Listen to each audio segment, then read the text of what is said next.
அதிகாலையிலே என்னை தேடுகிறவன் கண்டடைவான். காலை நேரம் அது கர்த்தரை தரிசிக்கிற ஒரு நேரமாக வேதாகம வாழ்க்கையில் நீங்க வாசித்து பார்க்கும் பொழுது யாரெல்லாம் அதிகாலையில எழுந்து ஆண்டவரை தேடினார்களோ, வேதம் சொல்கிறது முதலாவது தேவனுடைய ராஜ்யத்தையும் அவருடைய நீதியும் தேடுங்கள், அப்போது என்ன செய்யப்படுமா? எல்லாம் கூட கொடுக்கப்படும்.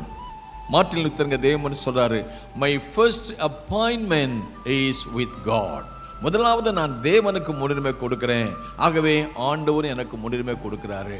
வாழ்க்கையில் எந்த நிலைமை இருந்தாலும் நான் தேவனுக்கு ஒரு முன்னுரிமை கொடுப்போம். ஏனால் ஆண்டவருக்கு ஸ்தோத்திரம், அவர் நமக்கும் முன்னுரிமை கொடுப்பார். உயிர்த்தெழுந்த இயேசுவை தரிசிக்க வேண்டுமானால், உயிர்த்தெழுந்த தேவ வல்லமை நாம் பார்க்க வேண்டுமானால், உயிர்த்தெழுந்த தேவ வல்லமை அனுபவிக்க வேண்டுமானால் அதிகாலையிலே தேவனை தேடும் பொழுது தேவனுடைய பிரசன்னத்தையும் தேவனுடைய வசனத்தையும் நம்முடைய ஆவிக்குரிய ஆகாரத்தை நாம் பெற்றுக்கொள்ளும் போது அவர் நமக்கு தர முடியும்.